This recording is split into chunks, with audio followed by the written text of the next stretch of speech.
My name is Iber. I'm with Altamimi and Company.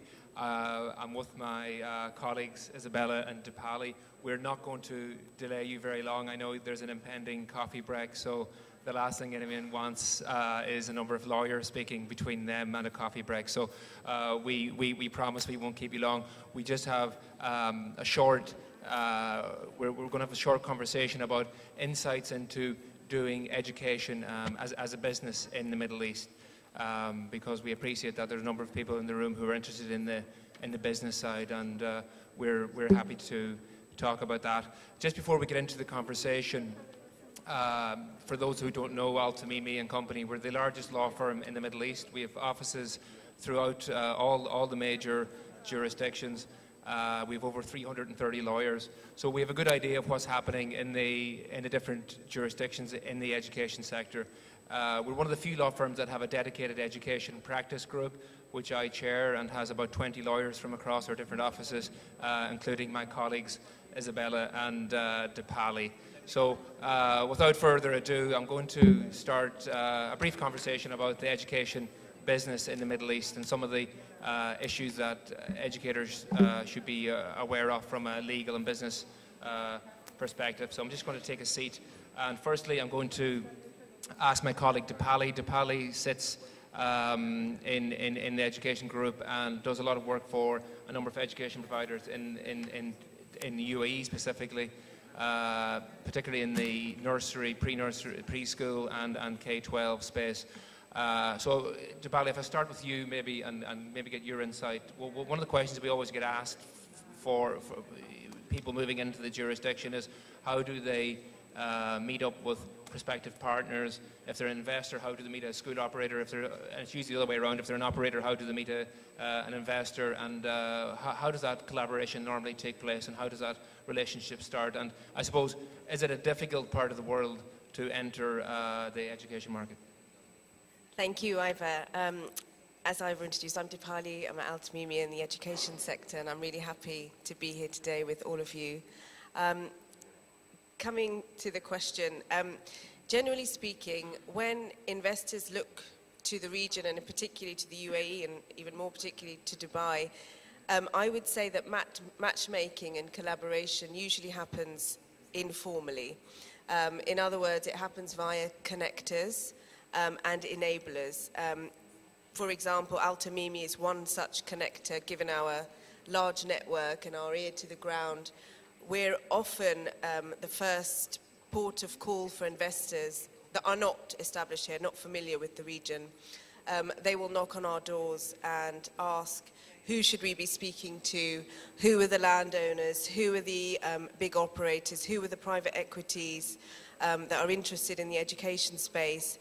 Who essentially can you connect us with? And we'll, aside from the legal aspects and advising on the legal landscape, we'll be enabling and connecting an investment. I mean, just a couple of weeks ago, we had an American school come to see us. It's their first time in the region. Their objective is to open 4 schools across the UAE, Sharjah, Dubai, Abu Dhabi, Ras Al Khaimah, in the space of 2 years. And they are literally, 1 month ago, they didn't know anything. They didn't know who to speak to, how to go about doing things. And so we've connected them with various joint venture partners, private equities, as well as professional advisors that work in the space, such as Colliers, who also are able to connect incoming operators with investment opportunities and school opportunities. So it happens informally, and we are one of the enablers, I suppose, that help investors who come to the shores for the first time. Thank you, Dipali. And just to add maybe to that, you mentioned there's a US group interested in setting up in the UAE. I think you may all be aware that Saudi Arabia announced in late August that as a part of their Vision 2030 that foreign direct investment in education would be allowed. Up until August, there were various restrictions on foreign direct investment in Saudi Arabia, which meant that there's only a handful of international schools in Saudi Arabia, but that's going to change. And in fact, Saudi Arabia have said that they will allow 100% foreign ownership, which is even beyond what's allowed in most other jurisdictions. So when the investors meet the operators and they decide that they have a viable path to open a business and set it up in the UAE, Isabella is a member of our corporate structuring team who would normally get involved in setting up these structures and maybe talking about your experience there and how these normally happen in practice. Well, there are a number of considerations that really, those coming to the education sphere need to take into account. And the most important one really is for those schools who would like to be present in the region, in the UAE, in the Kingdom of Saudi Arabia for that matter, or anywhere else, is to think whether me as a newcomer, whether I would like to become a shareholder in that entity that will then operate the facility. Do I really want to have my hands-on approach on the land on which the facility will be developed? Or whether I would rather have a commercial arrangement with the owner of the license of the facility, with the owner of the land upon which the facility will be developed. Now, these are the key questions, and in fact, depending on the answers, then the local law gives a number of possible solutions.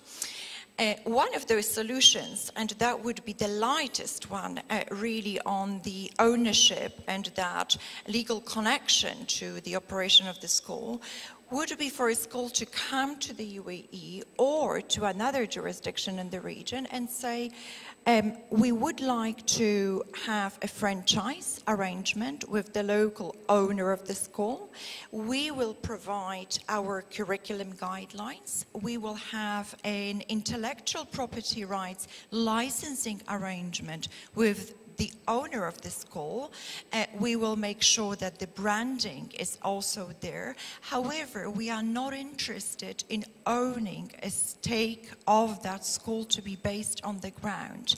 Now, what that means is that there would always be some kind of a royalty or a management fee derived under this arrangement by a non-local school, by that newcomer who will really provide the whole framework, who will in most cases also be responsible for the supervision in many ways of the school operating on the ground to make sure that the curriculum is the one that they would like that school to follow, to make sure that the branding again complies with their standards, that possibly the selection of those who teach our children and then students, so the teachers and professors, is also aligned with the overall vision of the entity acting as a franchisor under that model.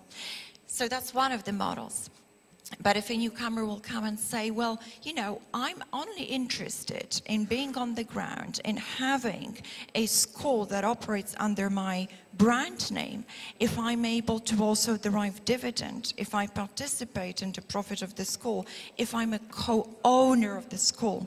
And that co-ownership discussion normally leads us to the local ownership restriction, which is something that all of those newcomers, all of you need to keep in mind. If you would like to own a stake in a school based in the UAE, for instance, the local title you would be able to own reaches up to 49% only. The remainder would need to stay with the local partner, and this is where we go back to what Deepali said. You would need to find a local partner, a UAE national or UAE-owned entity that would co-own the title to the school with you, and of course identification of a plot is very important. So these are the key considerations. Thank you, Isabella. I can smell the aroma of the coffee, so I'm not going to hold you much longer. But maybe just finally, any sort of tips, takeaways that you would like to share for investors or education providers who are thinking of entering into the region generally? I would say I'll be quick. Due diligence is critical. Just as parents, I'm a parent. I'm a mother of 2 boys.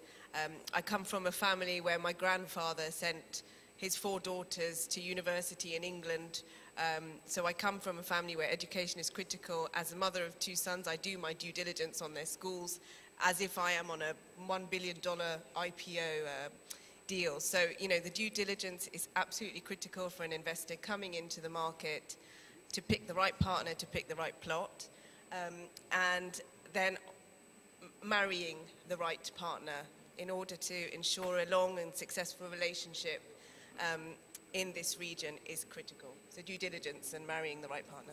Thank you. Thank you very much. Isabella, do you want to add anything? Yeah, and I think really considering what kind of cooperation you would like to see for yourselves, between yourselves and the local partner, it is key that, again, it's the right type of individual with the right attitude, with the same vision, but also that then your arrangement gets somehow recorded and documented in a way that protects your interests, that would then secure that cooperation going forward in a way that's easier to manage. If there is a question, well, who is supposed to make that decision about the selection of a headmaster, for instance, or about the expansion of the school and identification of new premises, for instance, for a branch of a school, then you would like to know that there is an answer, that, you know, the documents that surround the school's operation, that they give you guidelines. That's something that then going forward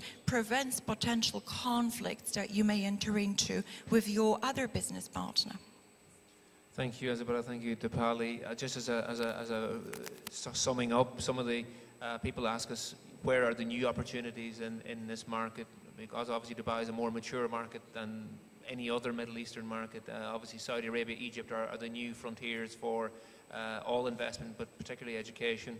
But within Dubai, there are still opportunities, and we're talking to education providers, particularly in the vocational sector and the special needs sector, and also just generally within the mainstream, there are still lots of opportunities.